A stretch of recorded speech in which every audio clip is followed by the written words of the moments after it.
Bom dia, pessoal. Eu sou o Júlio Cirota, sou gerente de infraestrutura do XBR. Vamos lá.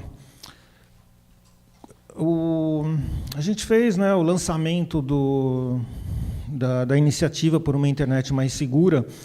E, assim, o primeiro campo de atuação que a gente vê que está sob nosso controle dentro de toda o meio ambiente, né, da internet são os Internet Exchanges, né, os pontos de troca de tráfego que a gente mantém no Brasil. Tá? Então, é óbvio, essa iniciativa ela envolve toda a comunidade da internet. E a gente é um pedacinho dela. Tá? Então, uma coisa assim que é importante a gente primeiro dar uma delimitada sobre qual que é a atuação, né? Onde a gente consegue estar atuando. Tá? No ambiente do Internet Exchange, eu vislumbro assim, dois ambientes. Um que é o compartilhado, tá? Em que a gente tem os acordos multilaterais de tráfego, tá? Que a gente tem duas VLANs para V4 e V6, em que os participantes que fecham sessões com os route servers, tá? Todos eles se comunicam entre si, ou seja, vai haver uma troca de tráfego com todo mundo. Tá? Ou seja, esse efetivamente é um ambiente compartilhado. Por outro lado, nessa mesma infraestrutura, a gente pode ter dois tipos de ambiente privado. Tá? A gente pode ter acordos bilaterais, tá? Estabelecidos em VLANs dedicadas, tá? Que a gente chama de acordos bilaterais, ou nas próprias VLANs do ATM, os AS fecharem sessões BGP entre si, tá? Não participando do route server. Tá? Então, o que acontece? A gente vai estar... a ação que a gente está propondo, né, quer dizer, que a gente publicou um documento, é em relação a quê? Aumentar a segurança dos route servers. Tá? E isso está dentro do ambiente compartilhado, que eu estou falando aqui. Só que é importante, assim, essas medidas que a gente está indicando para esse ambiente compartilhado, a gente recomenda que vocês analisem e apliquem dentro dos ambientes privados que a rede de vocês esteja envolvida. Tá? Então, vamos lá. Dentro dessa proposta de aumento de segurança do route server, a gente já tem trabalhado nisso há muitos anos. Tá? Então, tem ações que a gente já começou, tem coisas que a gente já tem implantada e coisas que a gente está estudando a viabilidade de como implementar. Então, a gente classificou vamos dizer assim, em 4 níveis para cada atividade ou subatividade, tá? Que seria que ela já está em uso, a gente consegue implementar em curto prazo, que a gente considera em 45 dias, em médio prazo, 120 dias, e longo prazo, de 12 a 18 meses. Tá? Então, vamos passar... a ideia é assim, eu vou passar rapidamente por algumas ações, tá? Que elas são bastante simples e até óbvias, tá? E algumas que são um pouquinho mais complicadas, a gente detalha um pouquinho. Tá? Então, a primeira ação... dentro do ambiente de route server, né, que eu mencionei, é o quê? A gente filtrar prefixos que tenham endereços, prefixos bons, tá? Ou seja, são endereços privados, reservados, que eles não devem ser anunciados. Tá? Então, tem uma lista de prefixos, tá? E isso, efetivamente, já está em uso dentro da plataforma de route server do IX. Lembrando, tá? Quer dizer, a gente está listando essas ações, inclusive, que já estão em uso, exatamente porque assim, a gente recomenda que todo mundo utilize isso.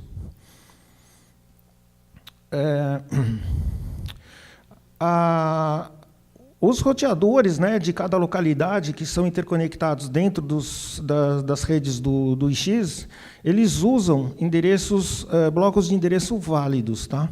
Só que esses blocos, eles não devem ser anunciados. Tá? A ideia, a gente usa endereços válidos para facilitar o processo de troubleshooting. Tá? Então, quando você fizer um traceroute para ver como que está, vamos dizer assim, o atingimento de um AS, vai aparecer lá a rede do IX. Tá? Mas essa rede ela não deve ser anunciada. Tá? E isso também está em uso. A gente rejeita qualquer anúncio que tenha as nossas próprias redes. Aí. Filtro de ASNs bogons, tá? Na mesma linha dos blocos, tá? de endereços, tá? Ou seja, são números de sistemas autônomos que não devem ser utilizados dentro do ASPF, tá? do anúncio. Tá? Essa é uma ação que a gente hoje ainda não tem implantada, mas a gente vai ter no curto prazo. Tá? A quarta ação é filtrar anúncios que tenham dentro do ASPF ASNs de redes que são denominadas como tendo trânsito livre, tá? Que tipicamente são os Tier 1, tá? Ou seja, são aqueles sistemas autônomos que têm acesso a toda a internet. Normalmente, eles trocam tráfego entre si de uma maneira bem aberta. Tá? E o conceito é que ninguém dá trânsito para essas redes. Tá? Ou seja, se acontecer desses ASNs aparecerem no anúncio, provavelmente foi alguma coisa mal configurada. Tá? Essa é uma ação, a gente internamente dentro do NIC, a gente teve algumas dúvidas, a gente estava discutindo, tal, mas aparentemente faz sentido. Tá? Inclusive, a ideia hoje aqui também é discutir com vocês, pegar a experiência de vocês. Tá? Só assim, em março desse ano, a gente, quando estava discutindo, né, a preparação do documento, a gente fez uma amostra da tabela de rotas em São Paulo e a gente detectou que, de toda a tabela, a gente tinha 90 anúncios que continham esses ASNs de Tier 1, tá? Que, naquela data, correspondia a um tráfego de 3,5 gigabits por segundo. Tá? Dentro de um tráfego normal de São Paulo aí de 3 a 3,5 terabits. Tá? Ou seja, um percentual bastante pequeno. Tá? Quer dizer, se a gente efetivamente resolvesse rejeitar esses anúncios, quer dizer, a queda de tráfego seria muito pequena. Nós estamos analisando esses anúncios para ver quem fez, por que estão aparecendo esses ASNs. Tá? E o prazo de implantação dessa ação também é curto.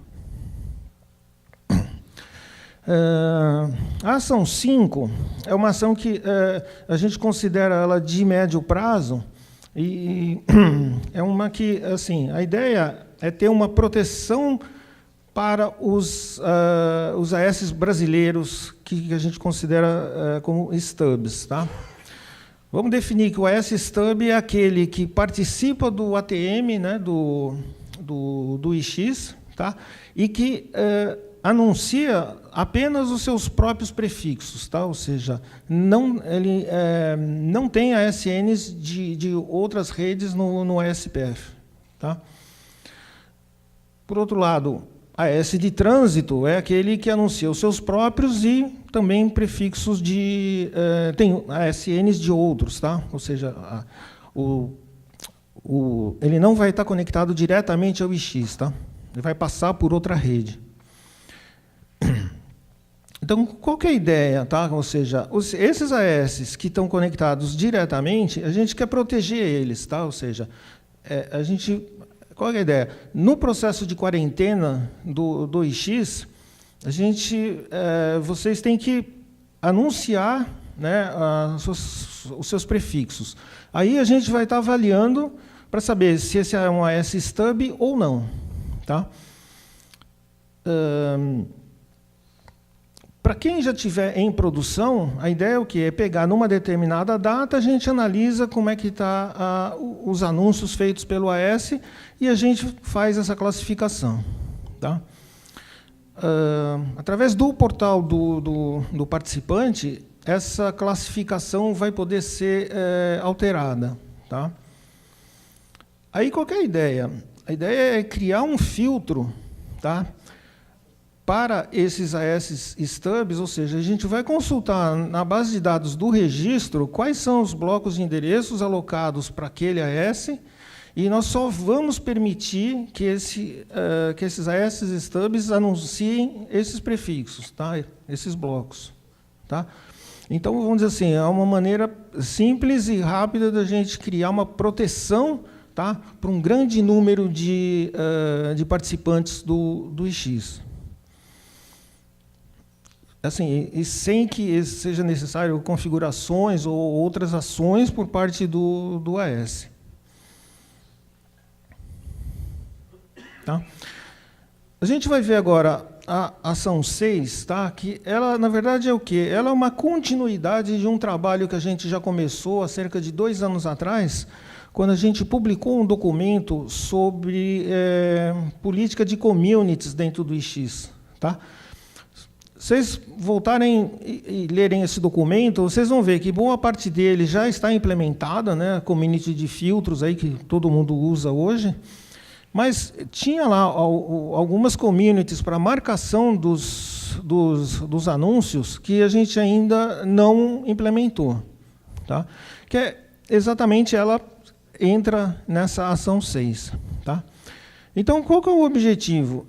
A gente vai pegar algumas fontes de dados externas para estar validando esses anúncios. E aí a gente vai classificar eles como válidos, inválidos ou desconhecidos. Tá? O desconhecidos é muito mais na linha do a gente não consegue tomar uma decisão para saber se ele é válido ou inválido.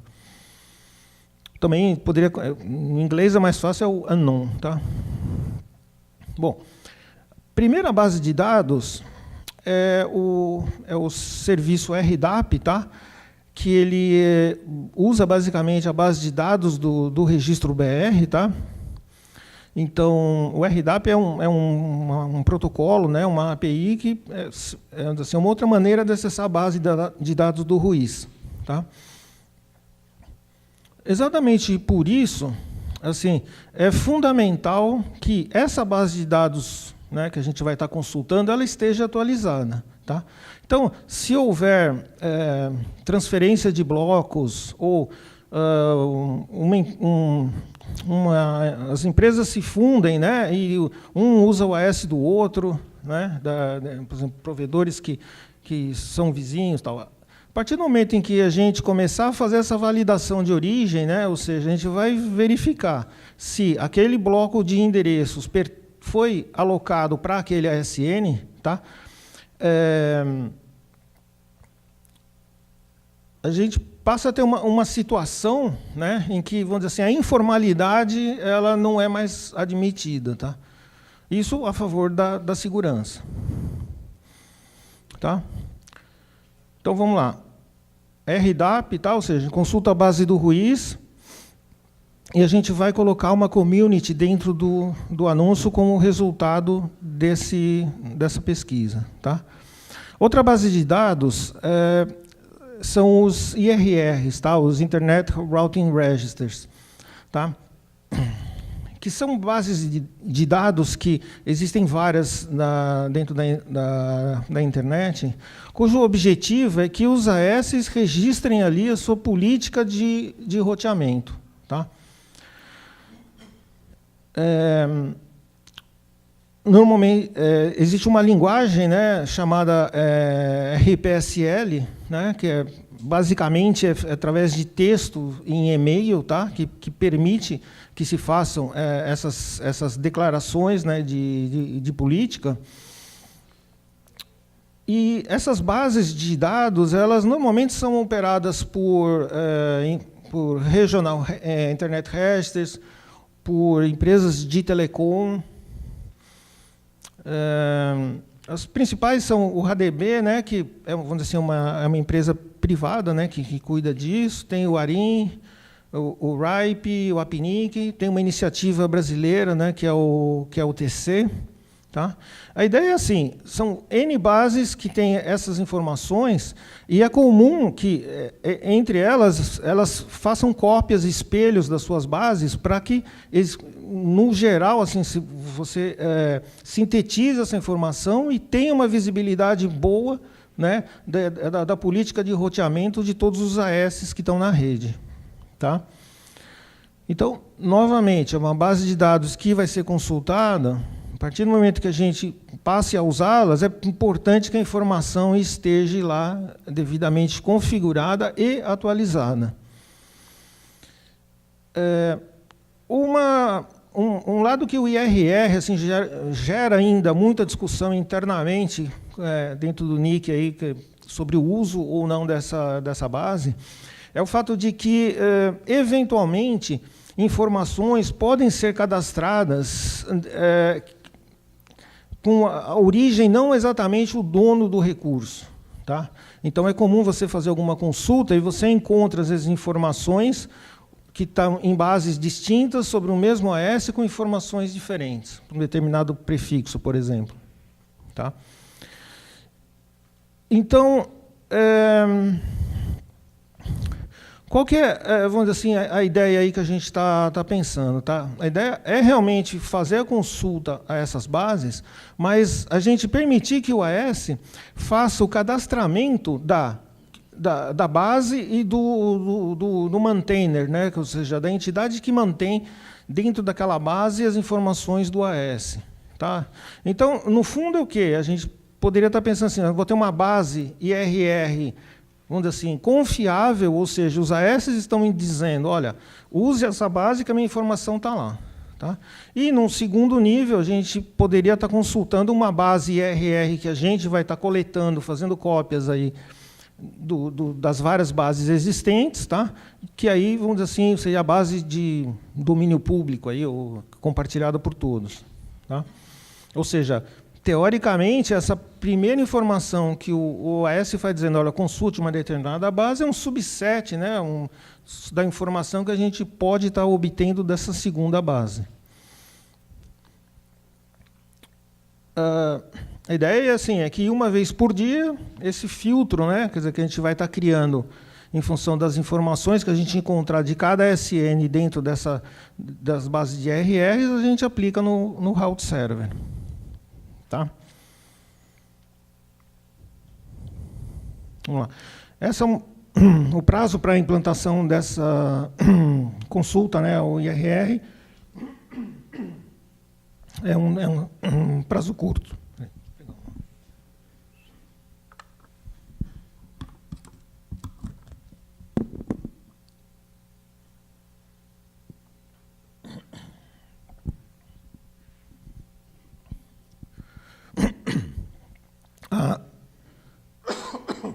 A terceira base de dados que a gente pretende consultar é a base de RPKI, tá? Que é uma estrutura, né, que existem certificados com chaves públicas para garantir a origem e autorização do uso de recursos. Tá? Ela é bastante conhecida ainda, não está suficientemente difundido o seu uso. Tá? Quer dizer, quando a gente consulta, por exemplo, uma tabela de rotas lá do IX, a gente vê que a gente não consegue validar muitos recursos usando o RPKI. Tá?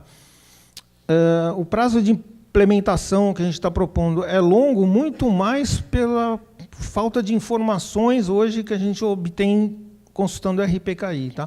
Mas, efetivamente, é uma das mais fáceis de implementar e provavelmente a gente deva colocar em uso num prazo curto. Sumiu uma parte do desenho aqui. Bom, vamos lá. Aqui, só finalizando essa questão da validação das bases de dados, recapitulando, tá? Qual que é a ideia? A gente vai estar consultando algumas bases externas. Para cada uma delas, a gente vai estar colocando uma community dentro do anúncio com o resultado dessas pesquisas. Tá? Então, ou seja, a gente consulta o RDAP e gera uma community, consulta IRR, gera uma community, consulta o RPKI e gera outra community. Aí, o que a gente vai ter? Tá? No final do processo, tá? A gente vai ter o quê? A gente vai ter uma lógica dentro dos filtros do route server, porque para estar eliminando marcações como inválidas, tá? E uma lógica para rejeição dos desconhecidos, tá? A ideia aqui, assim, a gente colocar dentro do portal do participante, colocar algumas opções do tipo, eu quero descartar IRR desconhecido, ou não quero usar RPKI, entendeu? Ou seja, deixar um controle na mão do participante. Uma coisa é certa, assim, algumas coisas inválidas, em que a gente considere que ela é indiscutivelmente inválida, a gente vai rejeitar. Tá? Então, por exemplo, o IRR, que pode talvez ter alguma discussão, a gente talvez coloque uma lógica permitindo que não se rejeite. Por isso que a ideia essa proposta aqui está em discussão, está aberta para comentários. Tá? Então, vamos dizer assim, a ideia, marcação de communities e uma lógica para selecionar isso. A ação 7 é tornar todo esse processo visível. Tá? Ou seja, hoje, dentro do portal do participante do IX, a gente já tem um Looking Glass web, né, que a gente chama, onde vocês conseguem visualizar as communities de filtros, as communities que vocês mandam inserir dentro dos anúncios. Tá? Então, a ideia é utilizar o mesmo processo para vocês verificarem o resultado de todo esse processo aí da ação 6. Tá? Importante, o que é mostrado nesse Looking Glass é antes do filtro final que vai ser aplicado no route server. Tá? Então, vocês vão ter que ter ou olhar em algum outro Looking Glass, alguma outra base de informação para saber efetivamente o resultado final do anúncio, ou olhar esse resultado e conhecimento da lógica que vai ser aplicada, vocês conseguem saber o que está acontecendo. Tá? A última ação é análise do AS7. Tá? Que, da mesma forma, essa informação é o quê? O AS vai estar informando quem pode estar dando trânsito, né, para o seu AS, né? Ou seja, quem pode estar carregando os seus prefixos. Tá? Então, isso você pode estar registrando numa base IRR, tá? E a ideia é assim, é que não é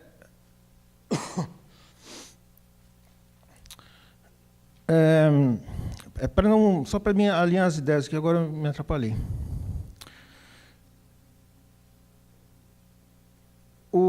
Quando o anúncio ele vai ser importado, tá?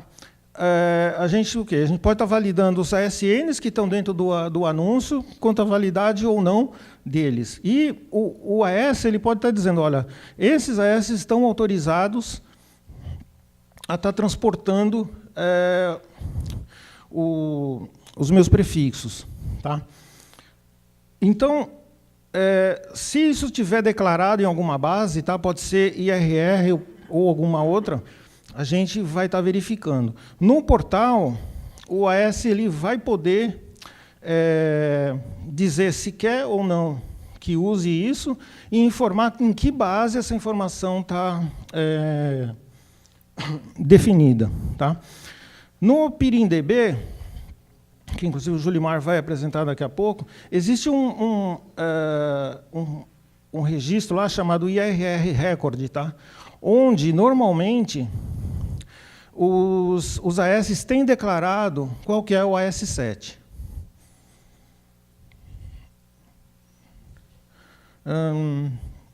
Acho que é isso, tá? Essas são as ações. A gente publicou no site 2x, né, a gente divulgou nas listas, em grupos, tá, no dia 4 de maio, um documento que tem essas ações aqui que eu acabei de apresentar. Tá? Estamos discutindo aqui hoje com vocês. A ideia é a gente receber comentários na lista da GTER até o dia 4 de junho. Tá? Aí a gente vai ter um prazo aí para a gente analisar e publicar uma nova versão do documento que a gente está prevendo para o dia 11 de junho. E, em cima dessa segunda versão do documento, a gente vai estar recebendo mais comentários. E, no dia 2 de julho, a gente quer publicar um documento final com as ações aí que a gente vai estar implementando. Ok? A ideia é essa, agora o objetivo aí é escutar de vocês, a gente ter um feedback. Tá? A gente tem 20 minutos aí para isso. Tá? Acho que é super importante ter o feedback de vocês. Hein? E mais sugestões. Tá? Eu sei que já tiveram algumas na lista da GTER. Né? Cadê o Bruno? Né, o Bertoldo, acho que colocou já alguma sugestão. Bom dia, Júlio. Tiago Sete, da Noitec Consultoria. Primeiro, parabenizar pela iniciativa. É interessante, essas iniciativas que ajudam a dar uma estabilidade melhor para a infraestrutura da internet. E alguns pontos que eu fiquei com dúvida, e aí gostaria de questionar, e se você puder responder. O primeiro é sobre a ação 4, onde vocês citam filtrar quem é provedor Tier 1, por exemplo. Isso estaria... A primeira pergunta é, estaria limitado somente aos provedores Tier 1 ou algum provedor grande e famoso de conteúdo como os principais geradores de tráfego da internet? Se tem essa iniciativa também, sim ou não? Essa é a primeira pergunta. E outro ponto é, dessa lista que está na tela aí, eu já consegui reconhecer 2 AS que contratam trânsito de uma operadora brasileira para levá-los aos PTTs distribuídos no Brasil. Por exemplo, a operadora que eu trabalhava, ela leva alguns desses AS até Porto Alegre, até Campinas, até Brasília, e provê trânsito para eles nesse sentido. Então, a maioria deles são empresas grandes, internacionais, que não vai se conectar diretamente ao PTT de Campinas, por exemplo, ou ao PTT de Brasília. E aí ele contrata uma operadora nacional que vai fazer isso por ele. Então, não é um trânsito público para a internet como um todo, mas é um trânsito parcial dentro do Brasil. Então, como funcionaria nesses casos, né, onde você tem essa função? Tá, vamos lá. A primeira parte da pergunta é sobre a questão dos grandes provedores de conteúdo, os caras mais conhecidos e famosos, que acho que é a proposta do Bertoldo, né? Ou seja, de ter uma relação, né, de caras bem conhecidos, por exemplo, o Google, né? Quer dizer, o Google a gente sabe que ele vai estar conectado direto, então não tem sentido alguém estar anunciando o Google. Tá? A gente vai estudar essa proposta, tá? A questão assim, que a gente tem preocupação do tipo, tá bom, a gente pode ter essa lista, mas e se de repente o Google quiser que alguém dê trânsito para ele?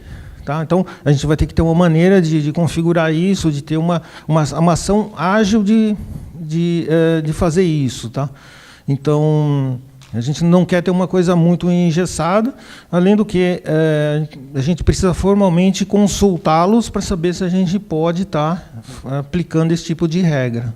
Tá? Mas isso a gente já pensou. Essa questão de ter uma lista VIP, ou ter, vamos dizer assim, para evitar, né, ou coisas feitas, maldades de propósito ou erros de configuração, a gente pode ter uma coisa mais fixa, mas o problema é que isso talvez possa gerar problemas, né? em função da independência do AS, né, de tomar suas decisões. Tá?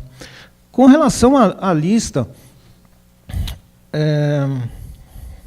veja bem, essa é uma ação que está sendo proposta aí pela comunidade, né? Quer dizer, como uma das ações que a gente pode estar aplicando, a gente tem que avaliar, entendeu? Porque a ideia é que eu não sei no caso aí, por exemplo, da empresa aí que você está citando, quer dizer, se o AS dela vai estar aparecendo no anúncio. Vai estar aparecendo porque ela é o participante, é ela que fecha a sessão com o route server, por exemplo, de Brasília. Então, acaba aparecendo o AS dela, sim. Tá. Não, tudo bem. Aí a gente tem que realmente avaliar. Se ela está aparecendo e pode causar problemas, aí a gente pode não aplicar, tá? Não só com ela, mas pode acontecer com alguma outra situação, né? Porque a gente não pode considerar que esses caras, por serem Taiwan, né, internet, não compram algum trânsito regional, alguma coisa, entendeu? Local. E isso pode acontecer. Acontece na prática. Eu sei porque tem 2 dessa lista aí que eu sei que fazem isso. Tá. E podem outros vir a surgir a fazer também, por alguma necessidade. Então, eu acredito que vale aí um reestudo aí dessa ação 4. Tá. Uma coisa que a gente também vai tentar fazer, tipo, a gente está tentando conversar com algumas dessas empresas, para saber como que é a política, por exemplo, esse tipo de situação que você está falando que ocorre, provavelmente eles vão reportar para a gente. Ou não, né? Ele pode não querer. Será que pode não saber? Não sei. Algum acordo. Às vezes são meio fechados com relação a isso. Né? Tá. Falar, compro de tal pessoa, não compro. É uma questão que aparece. Tá ok. E a outra pergunta é com relação a, acho que é a ação 6, é a última ação, se eu não me engano, que é a do AS7. E aí, para mim, não ficou muito claro se ela seria uma alternativa a filtros de prefixo ou seria algo em paralelo, ocorreriam as 2 validações de prefixo e também de AS7. Sim. Veja bem. Ou é uma alternativa à primeira? Não. Claro isso. Se você pegar as ações, muitas coisas delas, elas se sobrepõem. Tá? Elas não são exclusivas. Tá? Você pegar a ação dos AS Stub e validação pelo RDAP, é totalmente coincidente. Tá? O AS7, especificamente, você declara, né, quer dizer, por onde esses AS, quem está autorizado, né, a anunciar os seus prefixos. Tá? Então, é uma lista fixa. Se tiver algum AS que não está na lista, aí o prefixo é rejeitado. A ideia é essa. Tá? Não que, tudo bem, se tiver, dentro do teu AS7, tiver um AS Bogon, por exemplo, aí provavelmente vai ser rejeitado. Tá? Mas a ideia é o quê? O meu AS7 é esse. Tá? Se tiver outros AS, aí rejeita. Entendi.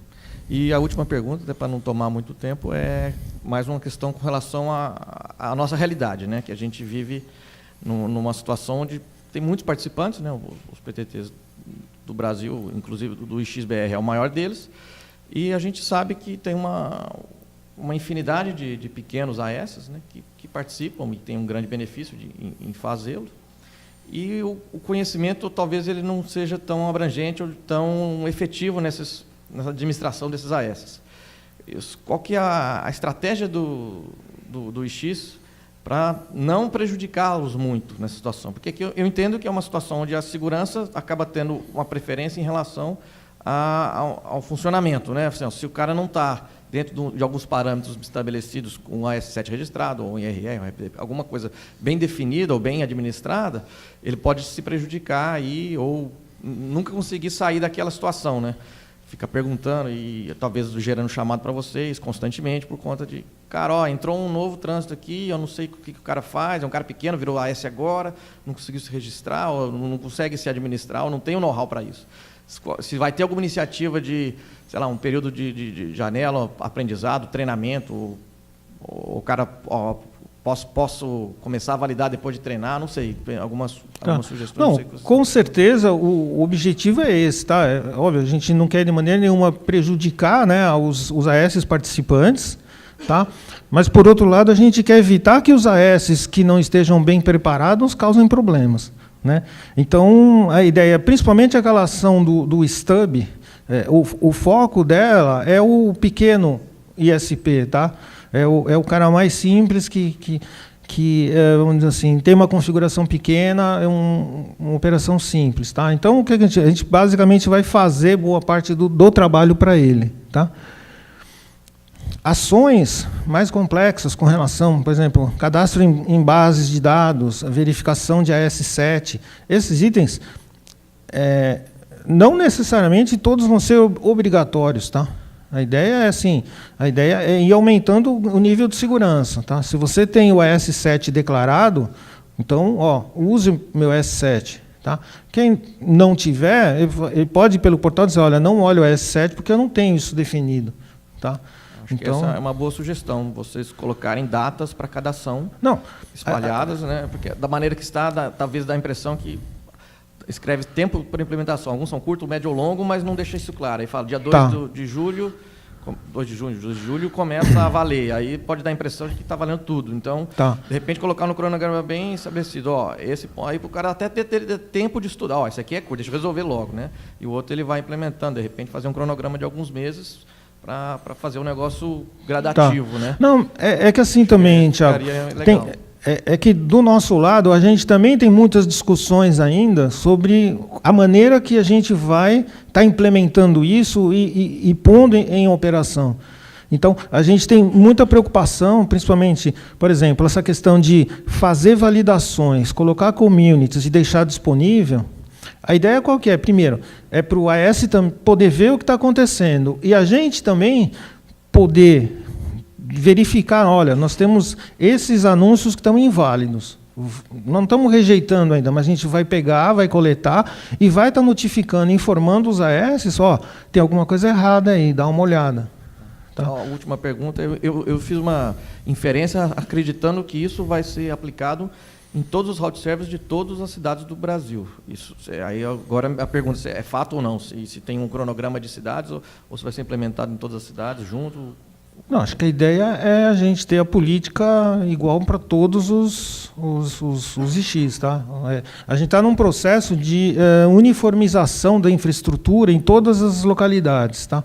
Em termos de ferramentas, né, de operação. Tá? Então, a ideia é coisas que a gente aplica aqui em São Paulo, Rio, a gente aplique em todas as localidades. Tá bom, obrigado.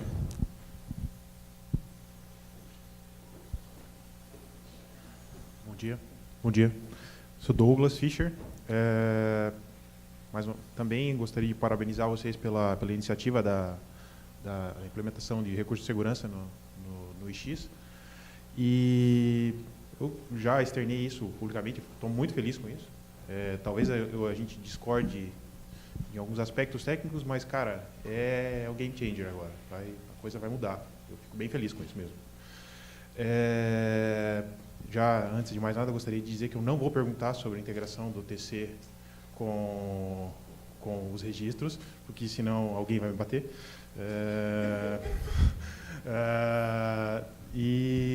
A primeira pergunta é, na verdade, com relação a gente tem, como o Thiago comentou, a gente tem a bendita inclusão digital, bendita ou maldita, não sei, mas a gente tem o nível técnico de alguns dos nossos participantes, ele é restrito. Isso é um fato, né? E no primeiro momento eu tinha a interpretação de que essas filtragens discricionárias que são colocadas no passo 4 e até no passo 3, que se não me engano são bogons, eu achava que não deveriam ser feitas. Depois eu entendi que sim. Mas a minha preocupação é que esse público um pouco mais restrito, ele tem que ser educado ou condicionado. Ele tem que receber a orientação porque se a gente pegar e aplicar um filtro discricionário e não deixar o erro dele vazar para cima, ele vai continuar filtrado, aquela caquinha que ele fez vai continuar filtrada e ele não vai corrigir. E isso vai tomar uma proporção inadequada. A primeira pergunta é se isso, tendo sido identificado esse equívoco, quais são as ações que vão ser tomadas para que o participante corrija isso. E não só esse, outros também. Né? Então, essa é a primeira pergunta. Então, acho que as ações elas já estão sendo tomadas. Né? Acho que na quinta-feira, né, Eduardo, já vai ter cursos, né, sobre esse tema aqui, tá? Então, a ideia é assim, a gente já tem trabalhado aí há algum tempo no curso de melhores práticas, tá? O pessoal está reciclando o curso, está colocando mais informações, juntando com essa iniciativa de internet mais segura, tá? Então, a gente está totalmente alinhado com a ideia do quê? Que a gente tem que estar junto com a comunidade no sentido deles entenderem o que está acontecendo, tá? Então... Não, na verdade, a pergunta é um pouco mais específica. O cara soltou um prefixo bogon, o route server filtra e fica por isso mesmo. Ele não vai receber uma notificação, amiguinho, você fez um macaquinho aqui, arrume esse prefixo? Esse tipo de notificação vai acontecer? A gente pode vir até a implementar isso, tá? A gente vai ter ferramentas para isso, tá? Hoje a gente já faz esses filtros, tá? Para mim isso faz muito sentido, porque à medida que ele identifica um primeiro equívoco que foi filtrado, ele vai fazer, vai cair numa revisão, vai procurar o manners e daí... Não, então, preocupação que eu vejo assim tudo bem, ele faz esse anúncio para o IX, mas ele pode estar mandando esse anúncio para outras redes, tá? Então, para outras formas, outros peerings que ele esteja fazendo, tá? Então, é um erro e precisaria estar sendo corrigido. Só precisa ser notificado. A segunda pergunta eu percebo que a ideia está um pouco focada, e faz sentido, especificamente no IX, mas inevitavelmente a gente não tem como desassociar o IX do CGI, né, e também da CERT. E eu percebo que os esforços que vão ser feitos para construir essas ferramentas de filtragens, por exemplo, uma consulta RADB, elas vão estar muito perto de possibilitar a um AS muito pequeno, que não tem gabarito suficiente para implementar suas próprias ferramentas, para fazer os filtros na sua casa. Então, por exemplo, a gente está falando dos filtros de AS Stub, né? Se o cara não for AS Stub e ele tiver um cara atrás dele e ele quiser filtrar o AS Stub dele, e ele tem lá só a sua caixinha pequenininha e não tem know-how ou bala na agulha o suficiente. Eu percebo que praticamente 95% da construção de filtros vai estar pronta. Eu acho que talvez, não necessariamente pelo X, mas talvez o CERT, ou em conjunto com essas ferramentas, está aqui, a tua listinha, tua ACL, os teus filtros e prefixos que você precisaria aplicar no seu AS é esse. Alguma coisa assim é pensada, porque não no escopo do X, e sim da internet, né? Não, tudo... O Gilberto mostrou uma relação de 2.000 AS que são notificados sobre problemas de roteadores, de CPEs, de equipamentos com potenciais geradores de problemas. A gente gera anúncios, a gente pode gerar notificações, entendeu? E informando o AS. A questão é até que ponto isso vai ser tratado, vai ser lido, entendeu? Vai ter uma evolução. Esse trabalho a gente faz continuamente, tá? De tentar informar. Agora, o problema é assim, a gente tem que mensurar qual é o tamanho desse problema, tá? E pode, eventualmente, fazer alguma notificação automática. Na verdade, não é nem nesse caso, não é notificação automática. É disponibilizar, comunicar,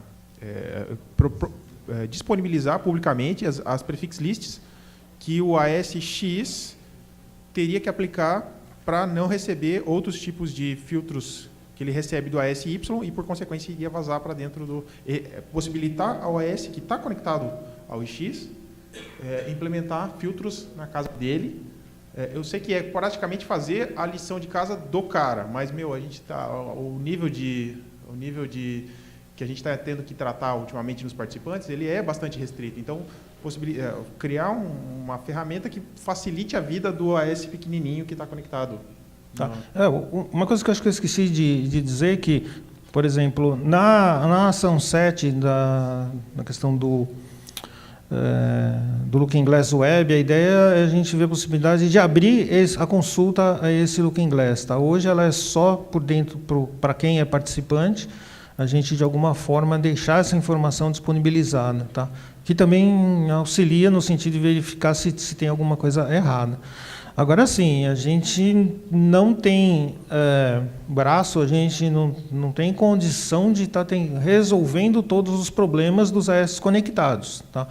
Então, a gente cria proteções para a infraestrutura, para manter elas sadia, funcionando. Tá? E a gente está trabalhando com essa iniciativa aqui da internet mais segura, com todos os treinamentos que o NIC oferece, tentando mostrar para os AS o que ele tem que fazer. Às vezes a gente chega a dizer, olha, você está fazendo errado. Pode ser que a gente não tenha condição de fazer isso. Agora, também a gente não vai se comprometer a dizer, não, agora eu vou te ensinar como você vai fazer. A gente faz cursos, a gente faz alguma coisa. A gente não tem condição de ir indo um a um e, você está errado, faça isso. Tá? Acho que isso aí ainda não está fora do nosso escopo e da nossa capacidade de atendimento a todo mundo que está conectado no IX. Agradeço. Obrigado.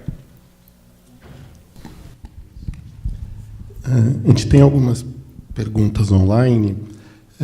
A primeira delas é do Lacier Dias. Ele pergunta o que o IX está usando como route server para dar amparo a essas melhorias, se é Cisco, GoBGP, etc. Tá. Para dar amparo a essas novas implementações, a gente vai estar migrando para a versão 2 do Bird. Tá? Então, hoje a gente está usando a versão 1 do Bird, e mais em São Paulo a gente usa o Route Service Cisco, mas a gente vai estar migrando para o Bird versão 2. Tá? É o software que a gente tem testado, que atende as funcionalidades novas que a gente quer estar disponibilizando. Tá? Então, a princípio é essa a ferramenta. Tá? A pergunta do Emerson era que você citou que algumas sugestões já foram incluídas a partir de mensagens da lista do GTR. Então, a dúvida que ficou é se essas mensagens já estão incorporadas no texto ou se você apenas se referiu que foram postadas. Não, elas não estão incluídas no texto. O que a gente está conversando aqui hoje é o texto original. Tá? A gente vai pegar todas as propostas que forem colocadas na GTR, nós vamos estar compilando, analisando, e aí a gente vai estar publicando a segunda versão do documento com tudo que for passado para a gente. Tá? Pode ser pela lista GTR ou de outras formas que o pessoal queira mandar para a gente. O que a gente solicita é que, preferencialmente, seja feito pela GTR, porque aí fica lá registrado, aberto para todo mundo. Pergunta do Marcelo Duarte sobre a ação 4, que ele disse que parecia boa tecnicamente, mas que ele acha que isso talvez fira o marco civil. Ferir o marco civil? Sim. Não vejo o porquê. Eu não estou inspecionando o pacote, não estou fazendo nada. Eu só estou... Tem uma política. Veja bem, essa questão, ela assim, é uma ideia assim. Eu discuti um pouco já, por exemplo, o Job Snyder, que é uma das pessoas que tem trabalhado muito, né, em relação a essa iniciativa de segurança nos route servers, né? Eu discuti bastante com ele, conversei com ele sobre essa ação 4, né? E ele falou assim que isso realmente existe, e ele falou, qualquer dúvida, converse com as empresas. Né? Então, mas pode ser que talvez aqui a gente tenha alguma situação diferente, como o próprio Tiago levantou, tá? Algumas questões pontuais. Tá? Mas a gente vai estar analisando. Agora, acho que não fere marco civil. Pergunta do Eduardo Andresa se vai ter uma discussão ou votação ponto a ponto da proposta ou se vai ser na base do a comunidade diz o que quer e o IX faz o que quiser. Não, é assim, a nossa ideia é estar pegando o feedback de todo mundo, tá? E a gente vai tomar a decisão sobre o que a gente considera ok ou não para a internet, tá? Para segurança, para dentro dessa proposta aí que a gente está colocando, tá? A gente quer ter uma internet mais segura, tá? Então, algumas coisas pode ser que pessoas gostem ou não gostem, entendeu? A ideia é tornar a coisa flexível, tá? Tornar a coisa usável para todo mundo. A Josiana faz uma sugestão de que, assim como houve um laboratório disponibilizado na época da implementação das communities, que seria legal o IX subir algum tipo de lab para que pudessem ser testadas as novas regras. Tá. Então, é assim, a ideia, acho que a própria metodologia que a gente já está usando, ela facilita isso, tá? Porque a ideia qual que é? A gente pegar os anúncios e fazer marcações, tá? E depois a gente aplica uma lógica de rejeição ou de ação em cima dessas marcações, tá? Então, provavelmente, o que a gente vai fazer é o quê? A gente começa a marcar os anúncios, os AS começam a olhar o resultado dessas marcações. A gente diz, olha, vamos começar a marcar, já está disponível, daqui a um mês a gente começa a atuar em cima, aplica a lógica final vamos dizer assim, no final do processo, tá? Então, acho que assim, a ideia não é fazer uma coisa fulminante, assim, que mude tudo do dia para a noite. O Paulo Henrique tem uma sugestão de que a notificação de erro e falha podia ser seguida de um link onde o participante tem acesso a informações técnicas sobre como resolver o problema, né? E ele tem também uma pergunta se existe alguma iniciativa para a criação de uma base IRR administrada pelo NIC ou cada participante pode optar pela base que for mais conveniente. Tá. No momento, o NIC ainda não tem uma base disponível, tá? E fica aberto aí para uso de outras bases, tá? Então, se no futuro o NIC tiver alguma base que possa ser utilizada, aí é mais uma que estará disponível.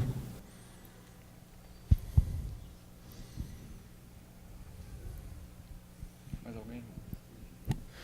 Bom, pessoal, vamos agradecer o Júlio aí e obrigado, Júlio.